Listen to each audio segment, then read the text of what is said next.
Salvatore Rinaldi hired Marisol Vega as his personal housekeeper because she was the only one who'd look him straight in the eye without flinching, even though everyone in the city knew a single glance from the boss was enough to silence a room. 3 weeks later, in a family meeting surrounded by the most powerful men in the Northeast, the man who never showed weakness suddenly collapsed at the table, his lips turning blue, each breath rasping like a thread about to snap. The heavily armed bodyguards froze, some assuming he'd simply had too much to drink, others waiting for an order that would never come. Only Mari, the small woman with her brown hair tied back, and the calloused hands everyone assumed knew nothing but scrubbing and serving, was the one who rushed forward. She tore open his collar, pressed her ear to his chest, and slid her fingers across his pulse with the cold precision of someone who'd done this 100 times on long nights in an emergency room. "This isn't a heart attack," she said, her voice steady and certain, without a trace of panic. "Someone's poisoned him." The whole room full of guns and power went dead silent before the poor housekeeper not one of them had ever bothered to notice. A dangerous countdown had begun, and the life of the city's most feared man now rested in the hands of a woman with a hidden past. Stay with us, because this story's only just begun. If this story touches your heart, don't forget to hit like to keep us going. Share this video with someone who needs reminding that kindness still exists. And subscribe today so you won't miss the healing stories still to come. 3 weeks before that fateful night, Marisol Vega stood before the towering iron gate of the Rinaldi mansion, with a faded cloth bag over her shoulder and a heart beating to no rhythm she had ever learned in nursing school. Eamon Ferris, a gray-haired man with the gait of an old soldier, had been waiting for her there since early morning, his hands tucked into the pockets of his coat, his eyes both appraising and carrying something close to gratitude. He was the only reason she was here. 6 months earlier, when his mother had lain bedridden in a shabby nursing home, where insurance covered only the cheapest care, Mari had been the only nurse willing to stay after her shift to turn the old woman in bed, to sing softly when she panicked in the middle of the night, to hold her hand through the final hours when not one of her children managed to come home in time. Eamon had never forgotten that. And when he heard that she had lost her job, lost her license, lost nearly everything, he was the first person to think he owed her a chance. She needed this job more than anyone could imagine. The hospital debt left by her husband Tomas was still there like an unhealed wound, along with the funeral expenses she had been forced to borrow from everywhere to pay. And Camille, her younger sister, the 22-year-old girl with a smile brighter than the future waiting ahead of her, was on a kidney transplant waiting list. Every dialysis session, another number on a bill Mari did not dare look at directly. A maid in the Rinaldi house was paid 3 times the wage she had once dreamed of, and for desperate people, sometimes the only door left open was the most dangerous one.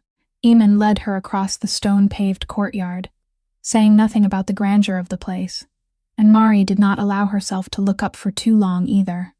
She had learned long ago that the poor did not have the right to be overwhelmed. That wonder only exposed them as outsiders. She kept her gaze level, her step steady, her calloused hands gripping the strap of her bag. Inside, the space was vast and cold, silent in the way only the homes of powerful people could be, the kind of silence bought with the fear of everyone who crossed the threshold. Eamon stopped in the middle of the hallway, turned to her, and his voice lowered, carrying the seriousness of a man who understood the cost of every rule. He said that in this place, she would see many things she had to learn not to see. That she would hear many things her ears had to learn to forget the instant they heard them. That the most dangerous question in this house was not the wrong question, but any question at all. She was never to go up to the 3rd floor unless someone led her there, never touch the papers on the study desk, never mention the names of guests stepping out of black-tinted cars. And most important of all, he said, she had to understand that the man she was about to serve was unlike anyone she had ever met, that his silence was more dangerous than anyone else's anger, and that trust in this house was a luxury more precious than gold. Mari listened to every word, nodded slowly, asked nothing in return, and it was precisely that composure that made Eamon look at her a little longer than usual.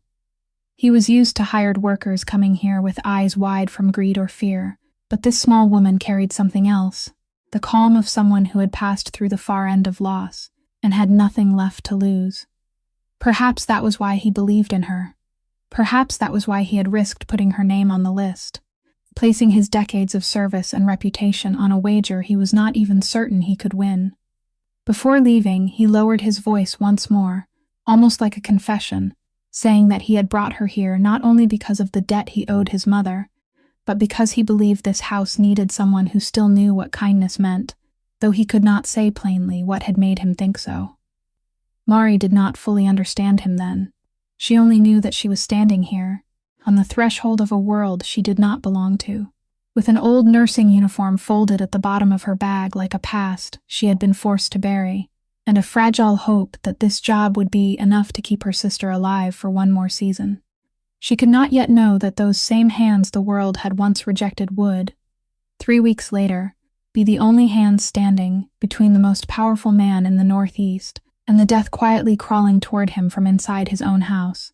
On her first morning of work, Mari was assigned to clean the reading room and study on the second floor, where Eamon had warned her that she was only to wipe what was already out in plain sight and never open any drawer. She began her work, with the caution of someone who understood that every movement she made was being watched, wiping each shelf, setting each cushion on the armchairs back in its original place, moving without a sound as if she had been doing this all her life. When she pushed the cleaning cart past the underside of the dark wooden desk, the toe of her shoe touched a small object that slid out from the shadows, and by reflex she bent down to pick it up. It was a blister pack of medicine, already partly opened, with several pills still sealed beneath the silver foil, and before she could think, her eyes had passed over the tiny printed words on the label. Her fingers froze for one very brief moment. It was a kind of heart medication, the kind prescribed for people with rhythm problems, the kind she had held in her hands thousands of times during her shifts, the kind for which even a slight error in dosage could turn a remedy into something dangerous. She showed nothing. She only turned the blister pack over, read the faint date printed along the edge, then quietly placed it on the surface of the desk, in a high hidden corner where the gray-furred cat curled on the windowsill could not reach it, and where its owner would certainly see it when he returned. It was an old habit rooted deep in her blood, the habit of someone accustomed to putting another person's safety first, even when no one had asked her to, and she did it without realizing that she had just revealed a part of her true self. Just then, the study door opened, and Salvatore Rinaldi stepped in. Mari immediately stepped aside and bowed her head slightly, exactly as Eamon had taught her, but her eyes, trained through years of reading the human body before reading a person's words, had already registered things the man himself perhaps had not yet admitted. His steps were uneven, his weight falling a little too much to one side, as if every step demanded a small effort he did not want anyone to see. His complexion beneath the morning light carried a faint grayness, not the pallor of a bedridden sick man, but something more discreet, the color of a body trying hard to conceal a shortage from within. When he sat down in the chair behind the desk, there was a pause so brief it could almost be missed before he exhaled, a breath deeper than necessary, something ordinary people would overlook but to her rang out as clearly as a warning. Mari said nothing. She knew very well that in this house, a maid making comments about the master's health was something that could cost her the job on her very first day, or worse, so she kept silent and continued wiping the nearby bookshelf with steady movements. But in her mind, each sign had arranged itself like pieces of a puzzle she had no right to put together. Salvatore glanced at her once, his gaze resting for half a second on the blister pack placed high on the corner of the desk, then shifting to her with something difficult to read. Not suspicion, not quite attention yet, but the vague surprise of a man who had just realized someone in the room had done something no one should have cared enough to do. He did not ask, she did not explain, and in that brief silence, an invisible thread was stretched between two people who had never spoken more than 3 sentences to each other. Out in the hallway, Eamon stood in the narrow opening of the half-closed door, and he had seen everything. From the way Mari picked up the medicine pack, to the way she read the label so quickly it was almost impossible to notice, to the way she placed it beyond the animal's reach while moving it into the owner's line of sight. He frowned, not from displeasure but from a confusion growing inside him. An ordinary maid would have picked up the medicine and thrown it into the trash, or worse, would have curiously opened it to look. This woman had done something entirely different, something that required knowledge she was not supposed to have, a reflex belonging to a world completely unlike the apron she was wearing. Amun had brought her here because of her kindness toward his mother, but now, standing in the darkness of the hallway, he began to wonder whether he had accidentally brought into this house something greater than kindness, something even he could not yet name, something that 3 weeks later would forever change the fate of everyone living beneath the Rinaldi roof. It was not until late that afternoon, while Mari was folding the stack of clean towels in the reading room, that Salvatore finally spoke, and his voice cut through the silence so suddenly that she almost startled. He asked why she had placed the blister pack on the high corner of the desk instead of throwing it away as anyone else would have done. The question was thrown out bluntly, with no preface, no false courtesy, in the manner of a man far too accustomed to making the person before him stammer in search of a safe answer. Mari set the stack of towels down, turned to face him, and instead of lowering her head or making excuses, she looked straight into his eyes and said, "It was because the cat could reach it if it were left on the windowsill, and because heart medication was not something that should be left scattered around a house. Whoever took it needed to know exactly how many pills remained." She said it in an even voice, neither lowered nor raised, without a flicker of fear in her eyes, without any attempt to please him or make herself appear humble. Salvatore was silent for a while. In the room so still that the ticking of the antique clock on the shelf could be heard, he looked at the small woman before him, as though looking at something he could not fit into any pattern he knew. All his life, he had lived among people who performed, people who bowed their heads when he looked their way, and whispered behind his back when he turned away, people who measured every word according to the danger it might bring, people whose every answer was calculated to keep themselves alive one more day in the world he ruled. He had forgotten what it felt like for someone to simply tell him the truth without wrapping it in fear. He asked again, more slowly this time, whether she knew who she was speaking to, and she answered that she did, that Eamon had warned her very carefully about when to stay silent and when to forget. But he had asked her a direct question, and she was not used to answering direct questions with lies. One corner of Salvatore's mouth moved faintly, not quite a smile, but the trace of an amusement even he had not expected. He asked what she had done before coming here, and this time, for the first time, Mari hesitated for one very brief beat before saying that she had once worked in caregiving, that now she did manual work, and that she needed this job. She did not lie, but she did not tell him everything either, and Salvatore, a man who had spent his entire life reading what other people hid, recognized at once the empty space between her words. He did not press her. There was something in her restraint that made him respect it, a restraint not meant to conceal guilt, but to protect a wound. He rose, walked to the window, and stood there for a while looking out at the courtyard slowly sinking into evening shadows, then said, almost to himself, that in this house he had dozens of people ready to tell him anything he wanted to hear, and that was exactly why he trusted none of them. He turned back to look at her and told her she was hired, no longer on trial, but officially starting tomorrow. Mari froze slightly, not from joy but from surprise at the suddenness of the decision, and she asked, still in that straightforward voice, why he would choose someone he did not know well at all.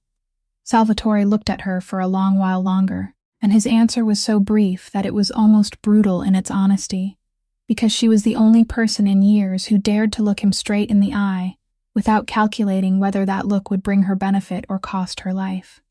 In his world, honesty was rarer than loyalty and more expensive than fear, because anyone could pretend to be afraid, but only people with nothing left to lose dared to tell the truth. Mari did not know how right that observation was, that she stood here before him, precisely because she had lost almost everything, and that the very nothing left to lose that the world saw as the tragedy of her life had just become the only reason she was being kept in this house. She bowed her head in thanks, neat and without display, then asked permission to leave. When the door closed behind her, Salvatore remained standing by the window, and for the first time in a very long while, he found himself curious about a person, not because she could threaten him or serve him, but simply because he could not predict her, and in a life where everything could be bought and everyone could be guessed, that small mystery was so precious that he had almost forgotten it existed. That night, when Mari returned to the cramped apartment, on the top floor of an old building on the other side of the city. She sat down on the edge of the bed and opened the cloth bag that had followed her through the entire day. At the bottom of the bag, folded so neatly the creases had almost become permanent, was the pale blue nursing uniform she never wore anymore, but had never been brave enough to throw away. She did not take it out. She only placed her hand on the fabric, worn soft from so many washings, and for one moment, an entire other life returned behind her closed eyelids. There had been a time when she was the person doctors trusted with the most difficult cases, the person patients held on to when they were afraid, the person who walked into the emergency room, amid alarms, with hands that did not tremble. She had loved that work the way some people love an oath, not because of the wages, but because of the feeling of standing on the border between life and death and pulling a human being back toward the light. Then everything collapsed in a single night. A homeless man had been brought in with no papers, no insurance, no one to vouch for him, and the hospital's cold regulations said she had to wait for approval before performing costly interventions. But his heart was stopping right in front of her, and Mari did not wait. She did what her professional conscience forced her to do. She saved him, and he lived. But the price of that life was her career. The hospital, already under pressure from lawsuits and numbers, turned her into an example of overstepping authority. And while she was still fighting the disciplinary board, the second tragedy struck, the tragedy she never fully told anyone. Tomas, her husband, the gentleman who had stood beside her through every night shift and every cold dinner, suddenly fell ill, and his final months became an uneven battle against both the disease and the bills that kept growing thicker by the day. She did everything a nurse and a wife could do, but sometimes even everything was still not enough, and she learned the bitterest lesson of her life, that there are things even love and knowledge together cannot save. When Tomas passed away, she had no tears left to cry, only an enormous debt and a notice stating that her professional license had been revoked indefinitely.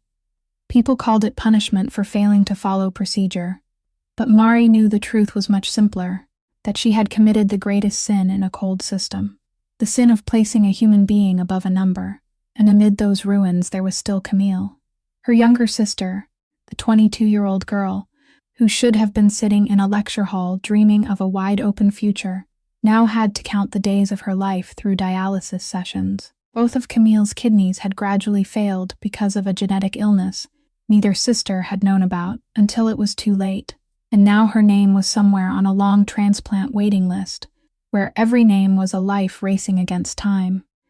Every time Mari visited her sister in the hospital, she forced herself to keep smiling until she stepped out of the room, because she did not want Camille to see the exhaustion in her eyes, did not want her younger sister to carry the added burden of knowing that her sister was bearing everything alone.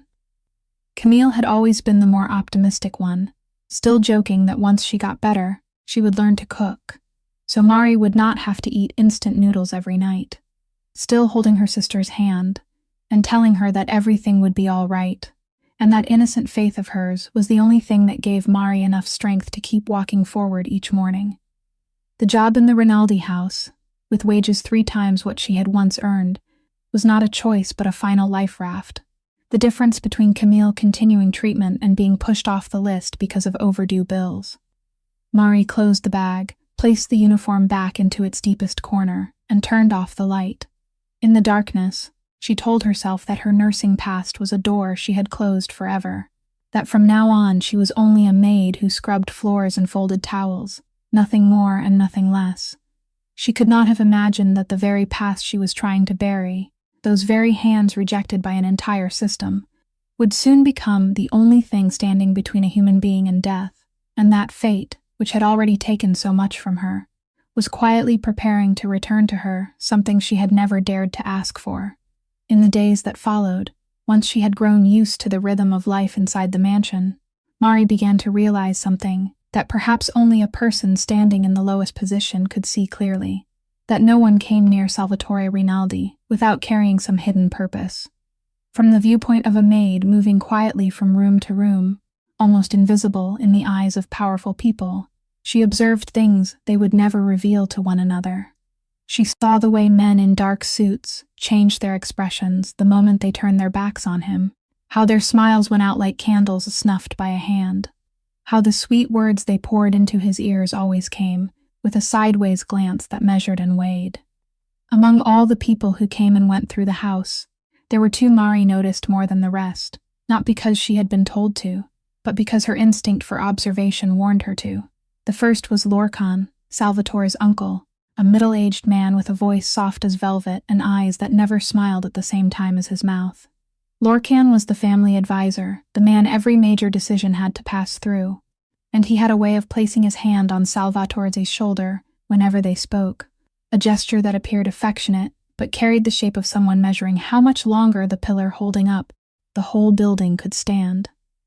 Each time Lorcan left, Mari saw Salvatore go still longer than usual, as if his uncle's presence left behind a taste in him that he could not name. The second was Brick, his most trusted bodyguard, a large man who always stood exactly 3 steps from Salvatore, someone trusted so deeply he was assigned even the most private tasks, including bringing him his medicine every morning. Mari had no specific reason to suspect him, but she realized that Brick was one of the very few people allowed to touch things connected to the master's body and health, and for reasons she could not understand, that detail remained in her mind like a grain of sand inside a shoe. The more she observed, the more Mari understood why Salvatore Rinaldi was so alone inside a house full of people. Through scattered fragments of conversation she heard from long-serving staff, through the very way he lived, she slowly pieced together the outline of a man who had learned very early not to trust anyone. He had grown up in a world where family and betrayal often wore the same face, where his father had been brought down by the very men who called themselves brothers, where every outstretched hand could hide a knife.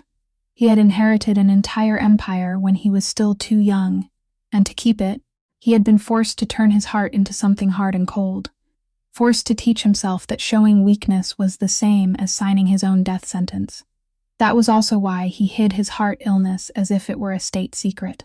In his world, a weak heart was not only a health problem, but an invitation, a signal to the vultures waiting nearby that the time had come to swoop in. If anyone discovered that the Rinaldi boss could collapse at any moment because of his own body, then men like Lorcan would not need to do anything at all except wait and scheme. And so he endured it alone, taking medicine in secret, forcing himself to walk with steady steps in front of everyone, even though each step demanded effort, and wearing on his face the cold, untouchable mask feared across the entire Northeast. Mari saw all of it, not through what people told her, but through the silences between their words, through the way he rested his hand on the arm of a chair when he thought no one was looking, through the flash of exhaustion in his eyes after the door had closed behind the final guest. And something inside her, the nurse part she thought she had buried, stirred softly. She had grown used to seeing people not through their power or wealth, but through the fragility they tried to hide, and beneath the armor of the most powerful man she had ever met, she saw a lonely patient fighting against something no weapon or money could defeat. She did not yet know that this loneliness, this habit of trusting no one, was about to become the most dangerous thing for his life. Because when a man has grown used to facing every threat alone, he will never imagine that the person who wants to take his life is sitting right beside him, smiling and calling him nephew. About a week later, Mari began to notice Salvatore's health, worsening in a way that set off alarms inside her professional instincts, alarms she could not ignore. The man who had always tried to hide every weakness could no longer hide it completely. His steps had grown heavier, his complexion grayer each morning, and more than once she caught him stopping in the middle of the hallway, one hand resting lightly against the wall, his eyes closed through a long breath as if waiting for a wave of dizziness to pass.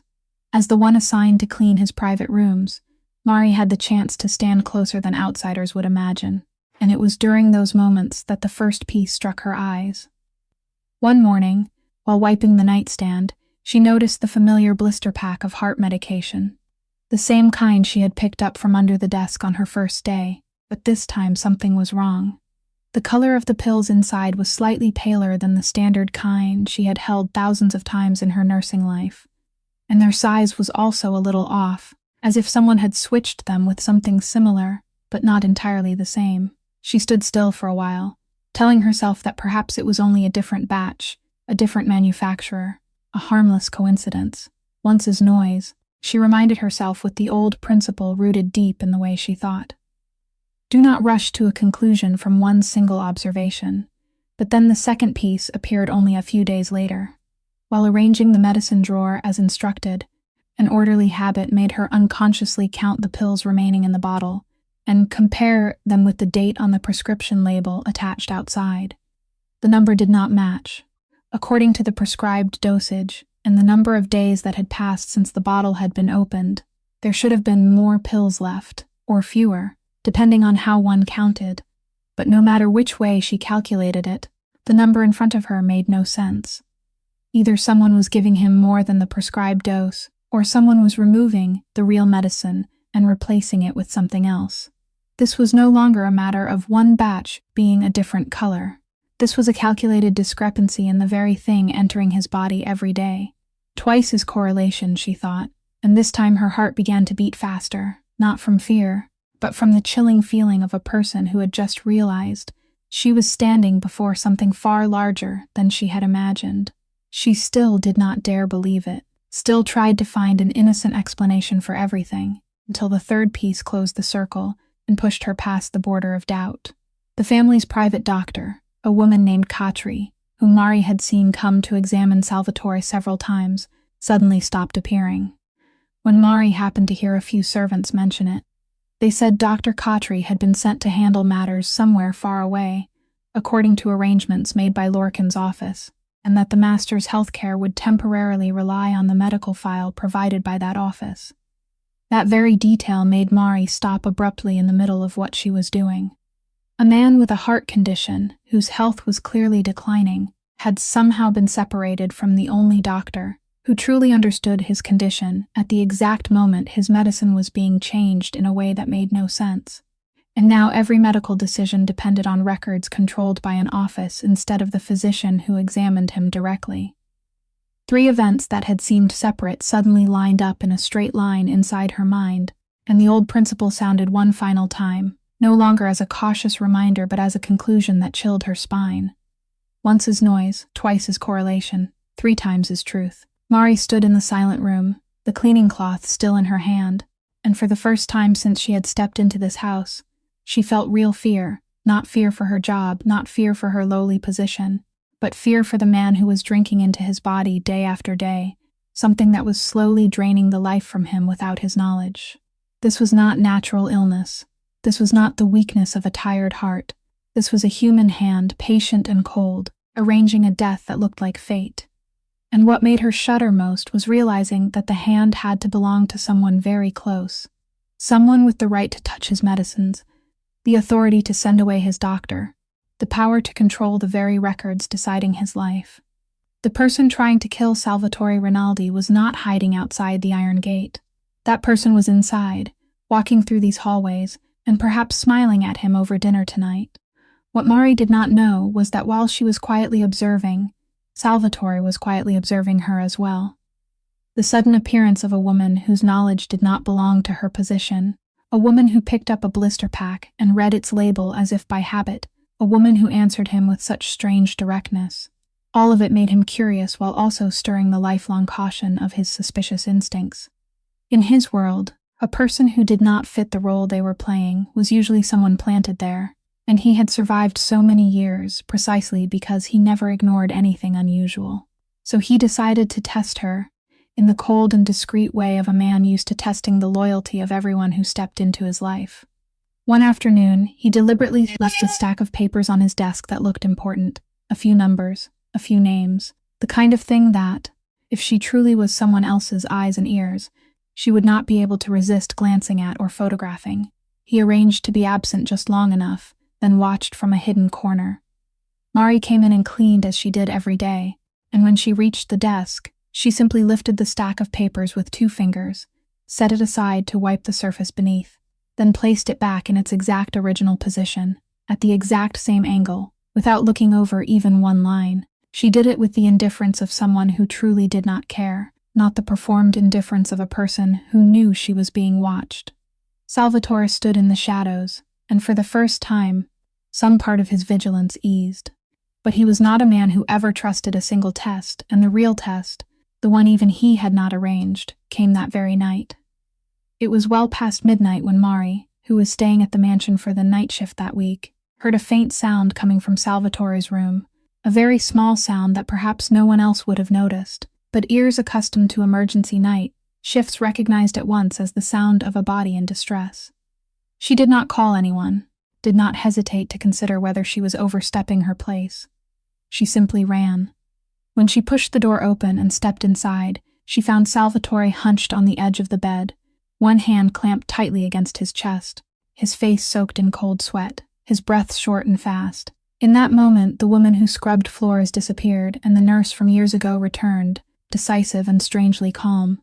She knelt down at eye level with him, her voice becoming steady like a gentle command, telling him to look into her eyes and breathe with the rhythm she counted, slower, deeper. Her hands found the pulse at his wrist, counting each broken beat. Then she gently loosened his collar so his chest could move more freely. She did not panic, did not cry out, every movement purposeful, positioning him so his heart did not have to strain as hard, wiping the sweat from his forehead, keeping her voice even to pull him out of the panic tightening around his breath. She asked where his medicine was, and when he gestured toward the drawer, she took out a pill. But before giving it to him, she paused for half a second, her eyes passing over it with a flicker of doubt that even in his exhaustion he still noticed. She gave him the pill, watched every response of his body, and only when his breathing gradually evened out, when the frightening grayness faded from his face, did she allow her shoulders to relax. Through all of it, she never once said she was loyal, never once swore an oath or explained her past. She simply did what she had been born to do, keeping a human being on this side of life.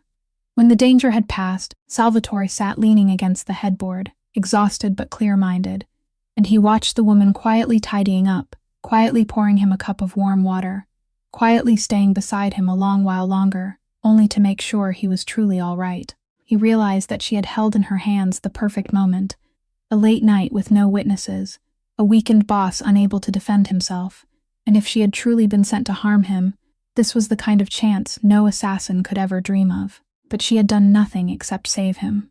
In the world where he had grown used to measuring human hearts by betrayal, that act said more than any vow ever could, and for the first time in many years, Salvatore Rinaldi allowed a person to remain near him when he was at his weakest, not because he was forced to trust, but because she had given him no reason to doubt her. After that night, Mari could no longer sleep peacefully.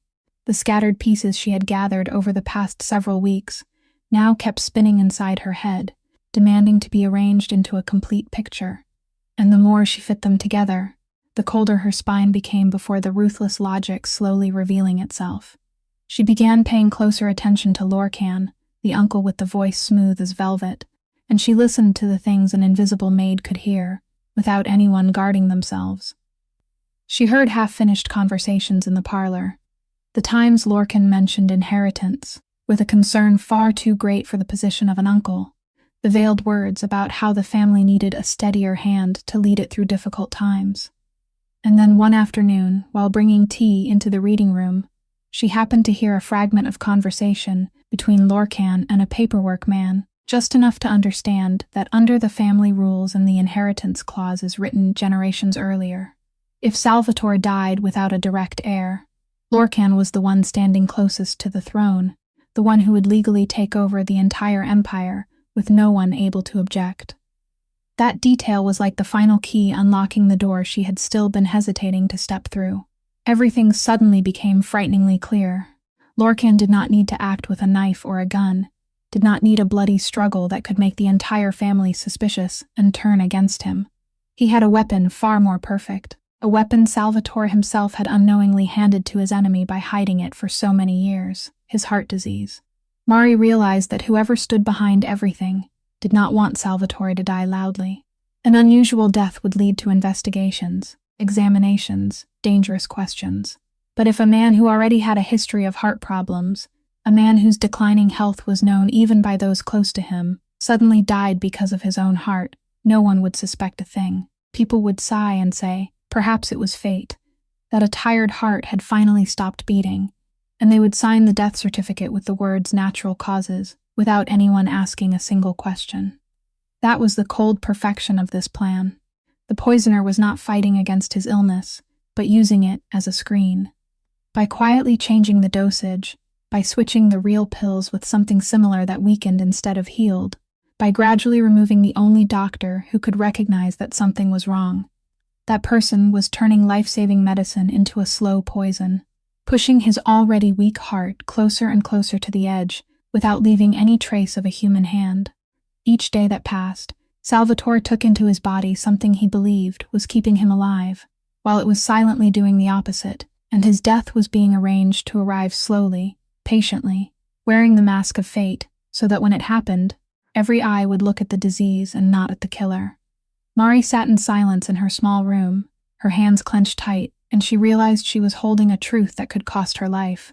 She was only a maid, with no power, no concrete evidence beyond observations that people could easily dismiss as the imagination of someone beneath them.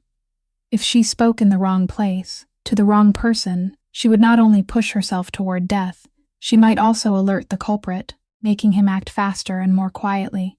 But if she stayed silent, then every pill Salvatore swallowed each morning would be one more step bringing him closer to the ending that had already been written. She thought of that lonely man, the man who had borne his illness alone for so many years, because he did not dare trust anyone, and she understood that this very loneliness, this habit of trusting no one, had become the perfect trap holding him captive. He had built a wall around himself so no enemy could get in, but the most dangerous enemy had already been inside that wall for a long time, wearing the face of blood kin, patiently waiting for his heart to surrender on its own. Mari knew she could not simply stand by and watch. The only question left, the question that kept her awake all that night, was how someone with nothing in her hands could stop a death so carefully arranged that it looked exactly like the will of heaven. In the days that followed, Mari lived in a strange state of tension, having to play the part of a quiet, harmless maid while keeping every sense wide open, to gather each scrap of information that might help her better understand the plan tightening around the man she served. And then she realized something that turned her worry into a far more urgent fear, that the culprit no longer seemed to have as much time as he wanted. One morning, while carrying the breakfast tray into the study, she faintly overheard Lorcan speaking on the phone with someone in his usual smooth voice. But this time, there was a thread of strain hidden beneath that velvet softness that her ears could not ignore. He mentioned a deal involving control of the harbor, a major contract the partners were pressuring him to complete before a deadline that was drawing very close.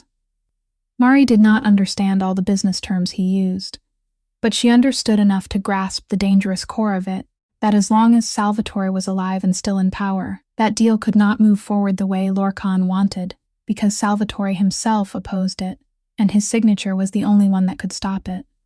Lorca needed Salvatore gone, and he needed it to happen much sooner than originally planned. The slow, patient poisoning scheme, which had been designed to stretch over months so it would look like natural decline, no longer fit the clock that was running against him. Mari connected this with another observation she had just made, that in recent days, Salvatore's spells of weakness had come more often, and with far more severity, like the night she had been forced to rush into his room after midnight. That decline no longer followed the gradual rhythm of the previous weeks. It was accelerating.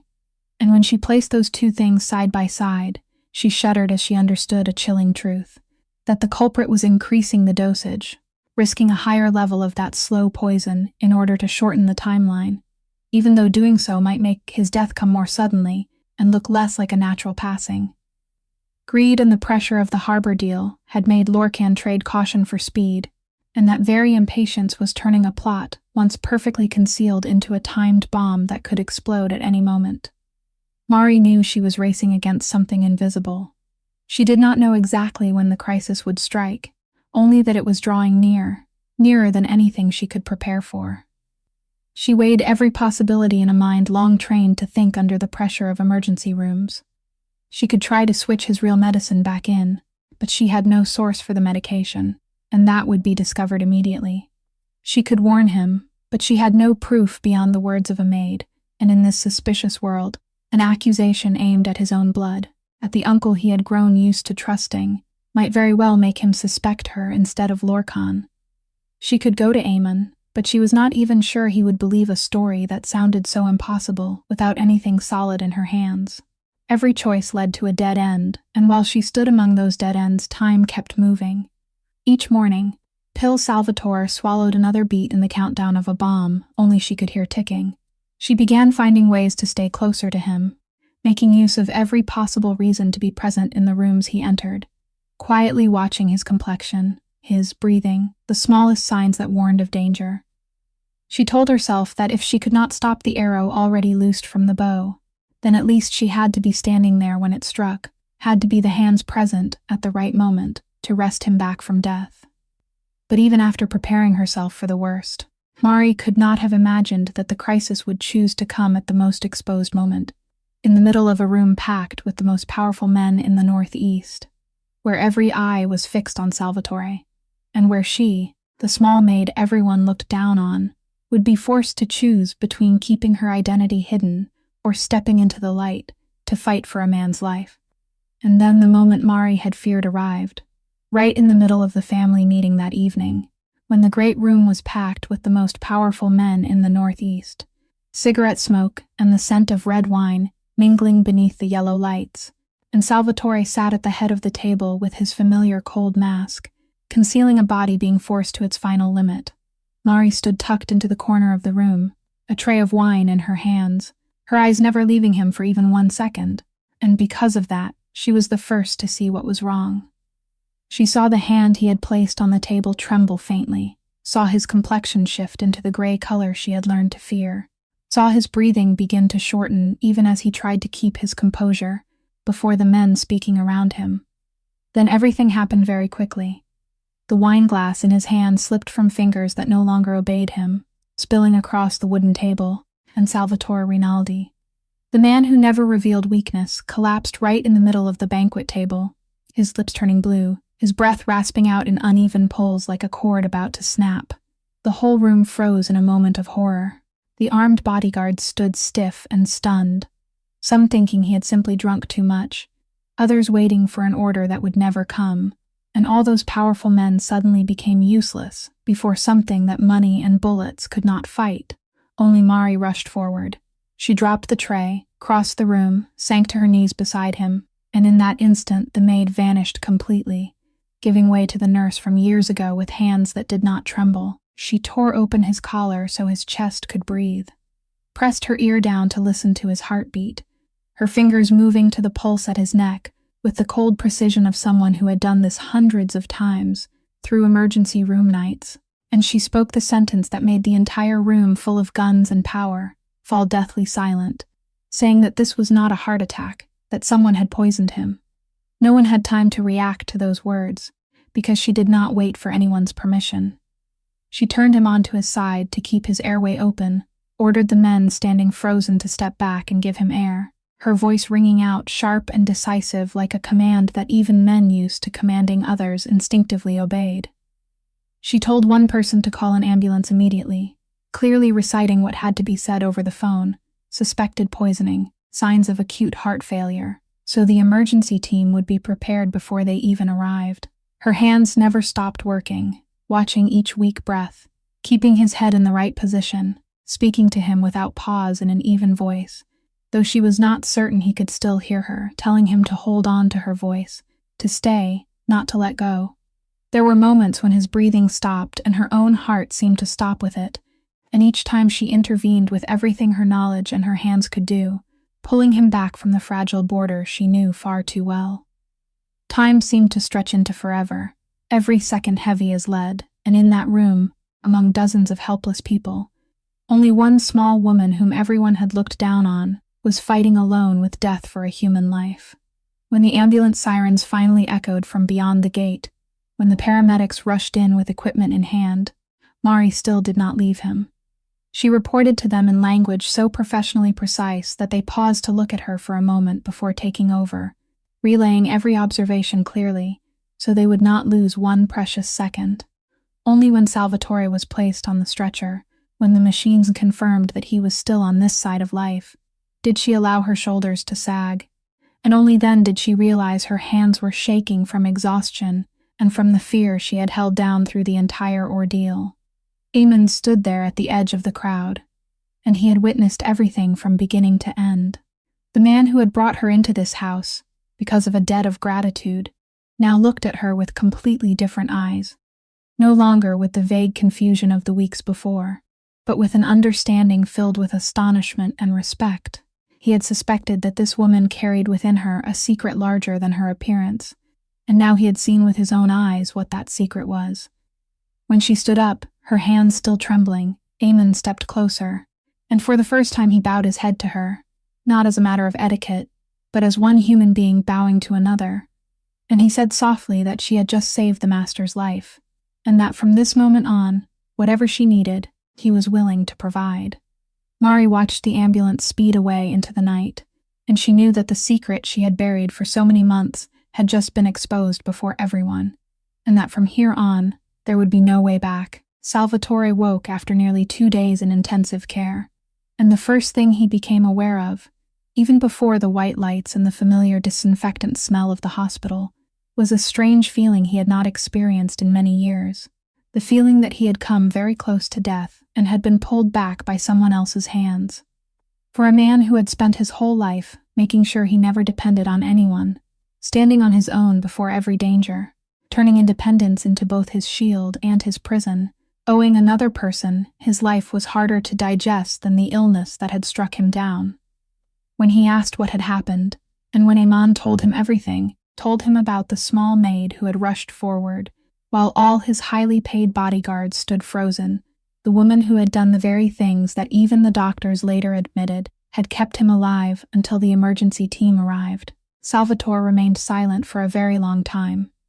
Across the face that normally never revealed emotion, something passed that even he found hard to name, a mixture of astonishment, gratitude, and a deep confusion he was not used to facing. All his life, he had been accustomed to people needing him, fearing him, serving him because of what he could grant or take away. But this woman had saved him at a moment when she had no way of knowing whether he would live to remember repaying her, had fought death for him without asking for anything, and that placed him in an entirely unfamiliar position, the position of a man in debt.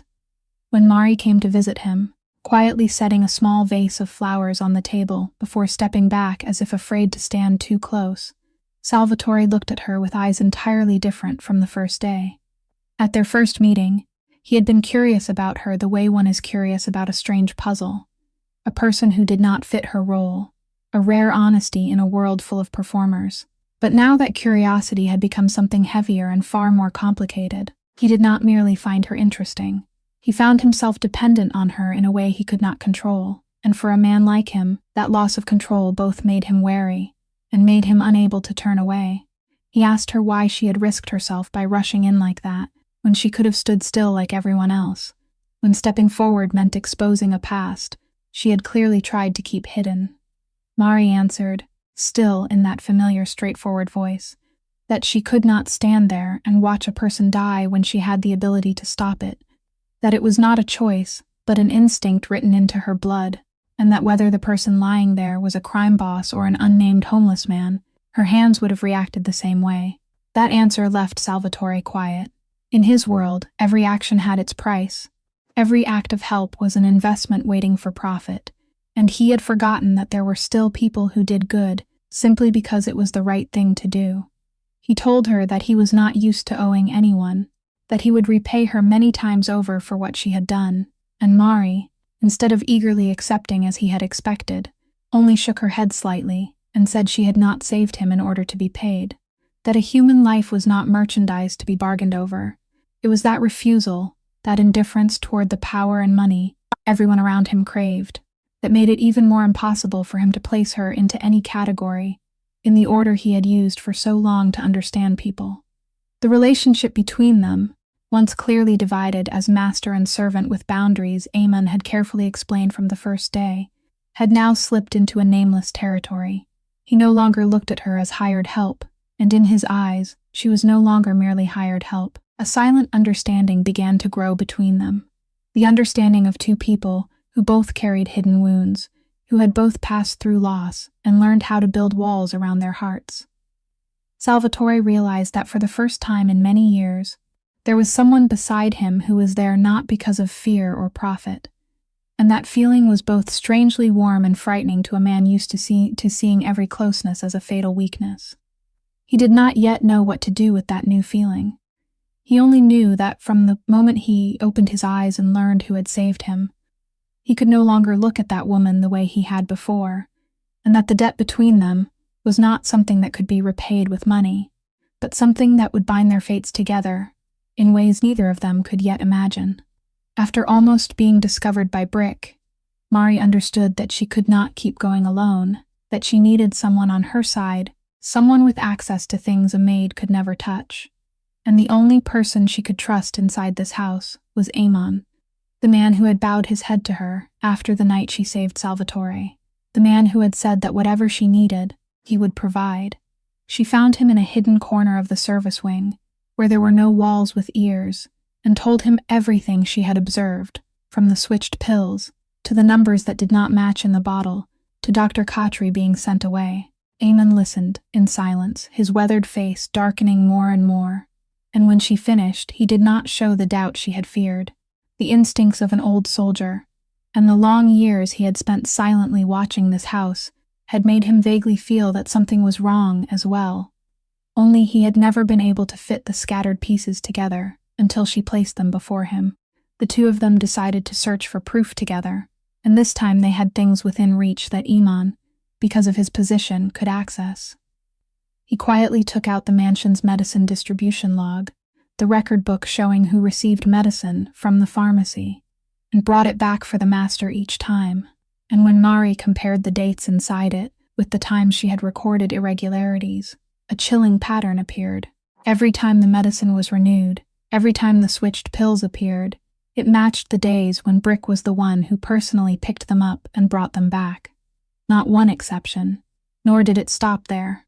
Amon also found a way to retrieve security footage from the pharmacy area and the storage room, and although most of it had been suspiciously erased, a few clips remained, showing Brick lingering for an unusually long time in places where he had no reason to stay, moments when he turned his back and blocked the camera's view at exactly the important seconds. Piece by piece, the picture emerged so clearly that there was no longer any room for doubt. Brick, the most trusted bodyguard, the man entrusted with even the most private matters involving the master's health, was the hand that had quietly switched the medicine, turning a life-saving remedy into a slow poison. But a bodyguard had no motive to kill the man who fed him, and both Mari and Amon understood that Brick was only a tool, the extended arm of someone higher, someone with enough power to buy loyalty and enough benefit to want Salvatore gone. Every thread led back to one name, the name Mari had long suspected, Lorcan. The hardest part was not discovering the truth, but telling it to Salvatore.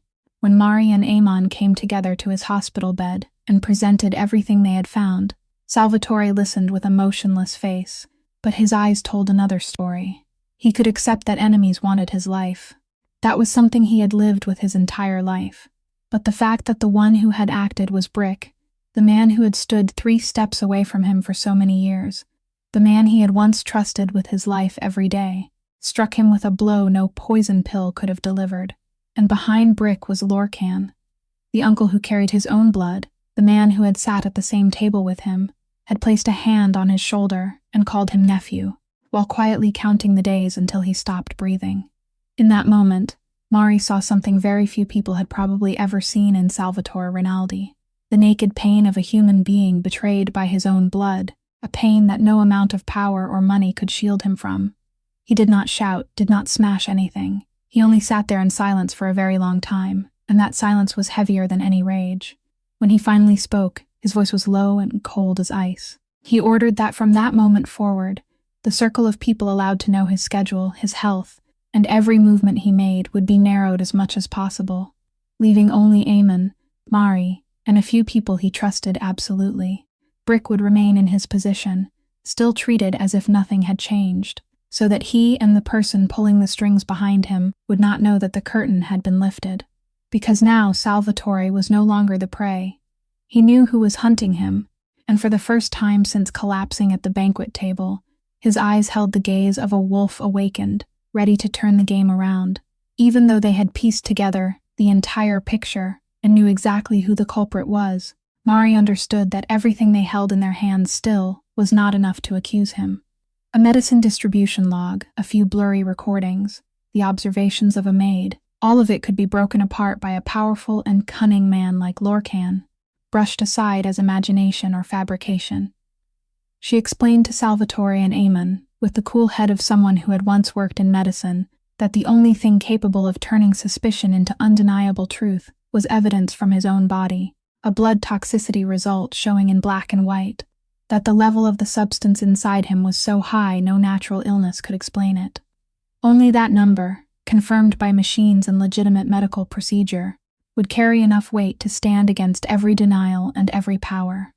But this was the hardest part. A test like that could not be done at just any clinic, and certainly not at the hospital where Salvatore had just been treated, because who could be sure that Lorcan's reach, with his money and connections, had not extended into the places closest to the family. Any blood sample taken within his sphere of influence could be switched, distorted, or simply disappear before it ever produced a result. They needed a place completely outside Lorcan's web of power, an independent laboratory he would not expect and could not touch. And it was then that Mari thought of a place, the place that made her heart tighten every time she remembered it, St. Aloysius Hospital. It was where she had once given the best years of her life, and also where she had been rejected, stripped of her license, turned into a warning example, then pushed out into the street. To return there was, for her, to return to a wound that had never healed. But that very distance was what made it the safest place. St. Aloysius stood in an entirely different district, belonged to an independent medical system, had no connection whatsoever to the Rinaldi family or Lorcan's network, and most important of all, no one in his world could imagine that the small maid would dare return to the very place that had humiliated her. It was a move no enemy could foresee, because it went against every ordinary logic of how people always avoid the places that have hurt them. Mari understood that her old pain, the thing that seemed like a weakness, could become a shield. More than that, she still knew a few former colleagues there. People who had once worked beside her, who had witnessed who she was before she was crushed, and she believed that among them, there were still people willing to help her run a test quietly. The remaining problem was how to get Salvatore, who was still being watched closely by every eye inside and outside the family, out from under surveillance without anyone knowing, and how to take his blood sample away without alerting the enemy. This was when Eamon stepped in with all the experience of an old soldier. He arranged a careful diversion, spreading word that the master needed to be moved to a discreet care facility to recover after his grave illness. Information released in exactly the right places, so Brick and Lorcan's eyes and ears would believe Salvatore was weakening and withdrawing, exactly as the culprit wanted. While everyone's attention turned toward that false care facility, Eamon secretly prepared another route. A car bearing no family markings, a winding path that avoided every point where Lorcan's men might be watching. Salvatore, though his body was still weak after nearly dying, agreed to the plan without hesitation, because he understood that this was the only gamble that could turn the game around, and because he had placed a trust that astonished even himself in the woman who had once been a nurse. When night fell and everything was ready, Mari stood beside the car, looking toward the road that would take her back to the place she had once sworn never to return to, and she drew a deep breath. She had never imagined fate would bring her back to St. Aloysius in this way, not as a failure cast aside, but as someone holding in her hands the life of the most powerful man in the Northeast, and a truth that could change everything. The place that had taken everything from her was now about to become the place where she took everything back, and she told herself that perhaps life, in its own cruelly ironic way, was giving her a chance to close the circle it had left open for so long. The unmarked car quietly stopped at the rear entrance of St. Aloysius Hospital when the night had grown deep, where dim yellow light spilled down over the slope leading into the old receiving area that few people used anymore. Mari stepped out first, pulling the hood of her coat down to hide part of her face, and the very moment her foot touched those familiar tiles, an entire current of memories rushed back, painful and strangely intimate at once. She knew this place the way she knew the palm of her own hand, knew every corridor, every turn, every emergency exit door outsiders never noticed, knew which hours had the thinnest shifts and which camera had been broken for a long time without being replaced. That inside knowledge, the kind Lorcan's money could never buy, had now become her sharpest weapon. She helped Salvatore, still weak and forced to hide his exhaustion, move along the quieter service corridors, keeping him away from the main lobby where guards and cameras waited, slipping through shortcuts only long time staff would know.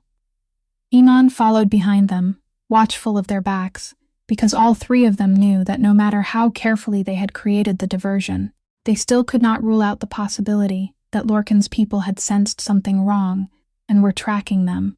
And in fact, just as they turned around a corner, Mari caught sight at the far end of the hallway of two unfamiliar men, whose gait did not resemble that of medical staff, slowly inspecting each door. Her heart tightened, but her mind instantly shifted into the cold calm of the emergency nights from years ago. She pulled Salvatore and Amon into a dark doorway, then whispered for them to turn toward an emergency exit she knew would take them around to the lower floor, without passing through the main hallway. They moved along a stairwell few people used, past a sealed-off area under repair, and she guided them into a section of the building where she knew the men hunting them, strangers to this place, would never think to look. Every step was stretched tight as a wire. Every sound, no matter how small, made all three of them stop, but Mari never once let fear take control. She moved with the certainty of someone returning to her own old home, and in a cruel irony, the place that had once cast her out was now sheltering her in every hidden corner. At last, they reached the laboratory in a quiet wing of the basement, and there, waiting in the dim light, was a face that nearly made Mari cry from relief. It was an old nurse who had once worked beside her, one of the few people who had never believed Mari deserved to be treated the way the hospital had treated her, the woman Mari had contacted beforehand in secret. Beside her, unexpectedly, was another familiar face, Dr. Khatri, the family's private doctor whom Lorcan had sent far away. It turned out that after receiving Amon's discreet message, she had quietly found a way to return, because she too had begun to suspect that something was wrong in the way she had been suddenly separated from her patient. Khatri's presence was a gift from fate, because as a legitimate doctor, she could ensure that the sample collection and testing were carried out properly, strong enough to withstand any challenge later. They quickly began their work, taking Salvatore's blood sample, and while the machine analyzed it in silence, the whole room sank into a suffocating stillness, each passing second stretching like eternity. Mari stood beside Salvatore, and though neither of them said anything, she could feel his eyes on her, watching her return to the person she truly was, the devoted and sharp-minded nurse that life had tried to bury. Then the results appeared. Khatri looked at the numbers on the screen, and her face went pale. The concentration of the substance in Salvatore's blood was many times higher than the safe threshold, so high that no reasonable therapeutic dose, no natural illness, could have caused it. This was clear black and white proof, undeniable proof, that this man had been poisoned systematically. Khatri raised her eyes to Mari, and in them was the confirmation all three of them had risked their lives to. Mari gently closed her eyes, and in that moment, in the very place that had taken everything from her, she realized she had just taken back the most precious thing of all, not her honor or her job, but the power to save a human life and bring a truth into the light. The circle had finally closed, and this time, she was the one holding the advantage. In the quiet little staff room of the hospital, after the test results had been printed and carefully sealed with Dr. Khatri's confirming signature, the three of them sat together to fit the final pieces of the story into a complete timeline, from the day the first pills were switched, to the times Brick picked up the medicine, to Khatri being sent away, to the harbor deal Lorcan was racing to complete. Every link now had evidence supporting it, and the picture had become tight enough that no clever lawyer could break it apart. In a still moment amid the work, Salvatore looked at the woman bowing her head as she arranged the papers before her, and he asked her a question he had perhaps wanted to ask for a long time: why she had done all of this, why she had not chosen the safe path of taking her wages and looking away as anyone else would have done, especially when she had been threatened, when her own sister had been used as a hostage. Mari's hands stilled. She was silent for a while, then lifted her eyes to him, and her answer carried no self-pity, only a simple truth that had become the principle by which she lived. She said that years ago, when she still wore a white coat, she had taken an oath that she would never turn her back on a person who needed saving, no matter who that person was, whether they were rich or poor, good or bad, and that the profession had taught her one thing she could never forget, that when a human life lies in your hands, you do not have the right to weigh how much it is worth, or what it will give back to you. She told him that the world had taken her license away. But it could not take away that oath, because it was not written on paper. It was written in the way she chose to be human. Salvatore fell silent for a long time before that answer. All his life he had lived in a world where every value could be converted into power and money, where loyalty had its price and betrayal had one too. And now standing before him was a person who treated another life as something that could not be bargained over, even the life of a man she owed nothing to. Something inside his chest, a heart that was finally safe and beginning to heal, stirred in a way he had never felt before, but he did not say it, and neither did she. Between them there was only a silence full of meaning, an understanding that did not yet need words, and both of them silently knew that some things deserved to be spoken at another time, when no enemy was watching from the shadows, when the truth had been fully brought into the light. Now was not the time.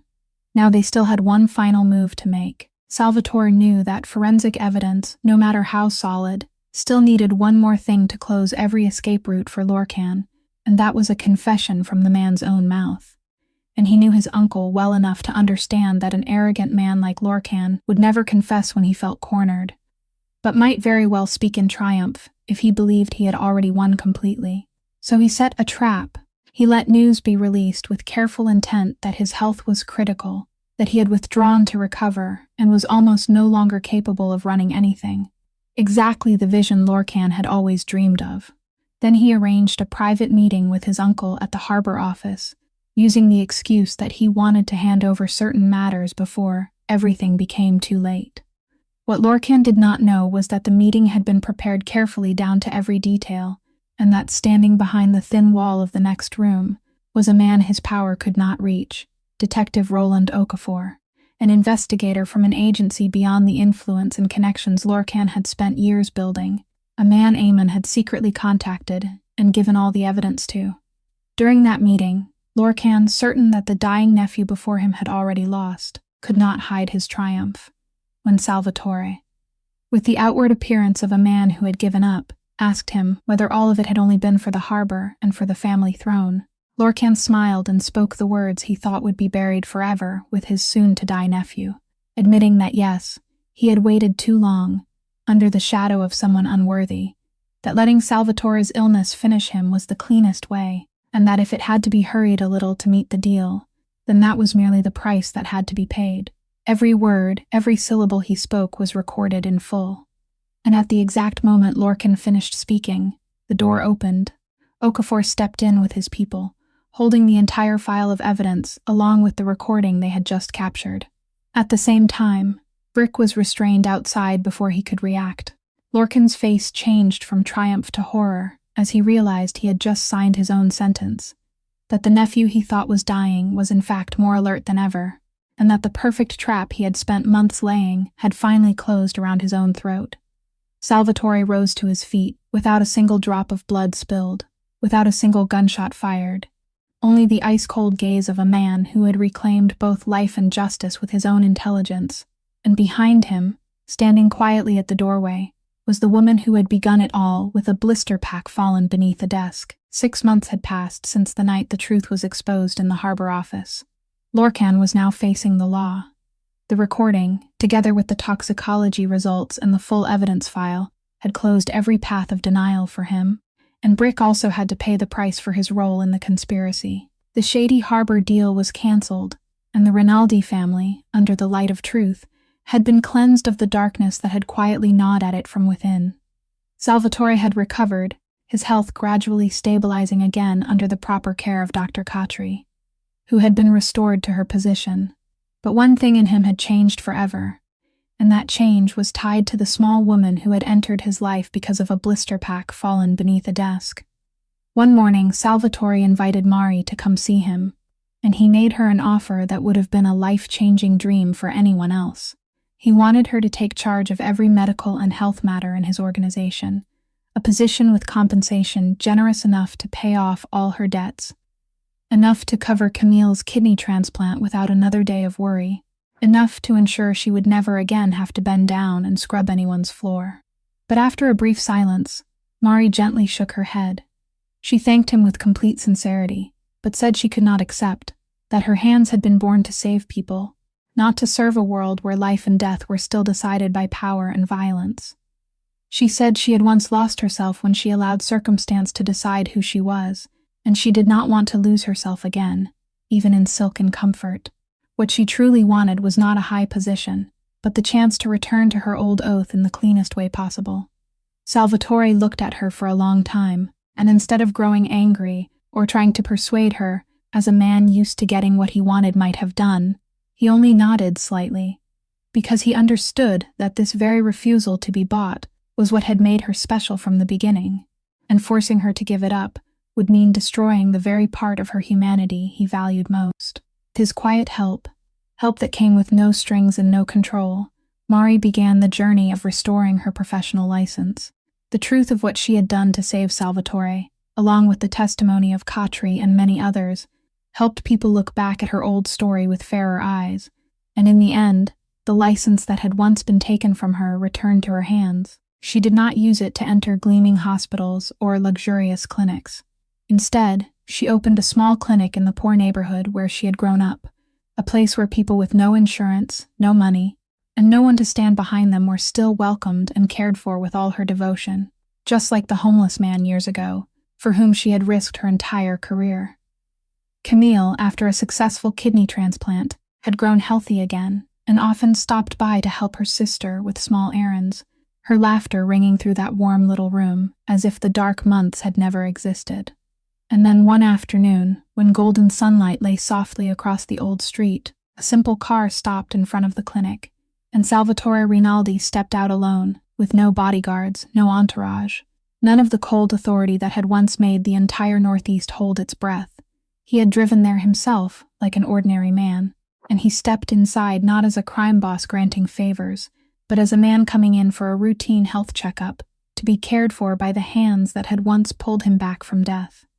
Mari looked up at him from behind the simple examination desk, and a faint smile bloomed on her lips. No words needed to be spoken, because both of them understood that the man who had once believed revealing weakness was the same as signing his own death sentence, had now learned that there were moments when allowing another person to care for you, allowing yourself to be healed, was the truest strength of all. He sat down in the patient's chair, and for the first time in his life, that powerful man gave no orders to anyone. He simply let himself be cared for, and in that humble moment, two people once filled with wounds found something that money and power could never buy: peace. The story of Marisol and Salvatore leaves us with a profound lesson, that the value of a human being never lies in the position they hold, in the wealth they possess, or in the power they command, but in compassion, kindness, and what they are willing to do for others when no one demands it of them. A maid looked down on by the whole world held the noblest power of all, the ability to save a human life, and a crime boss who seemed impossible to defeat learned that even the strongest person needs healing, that allowing yourself to be loved and cared for is not weakness but courage. Life sometimes takes so much from us, but it can never take away our dignity and goodness if we are determined to hold on to them. And it is those simple things that create the true meaning of a human life. If this story has touched your heart, please subscribe to our channel, like and share this video so we can spread meaningful messages to even more people, and so you will not miss the moving stories we send to you every day. We truly hope to hear your thoughts. So how did this story make you feel? What part of Marisol and Salvatore's journey moved you the most? Please leave a comment and share the feelings deep in your heart, because every word you share is a precious source of encouragement for us. We wish everyone listening to this story good health, a joyful life, peace, and love filling every day. Thank you for staying with us until the very last moment. Goodbye, and we'll see you again in the next videos.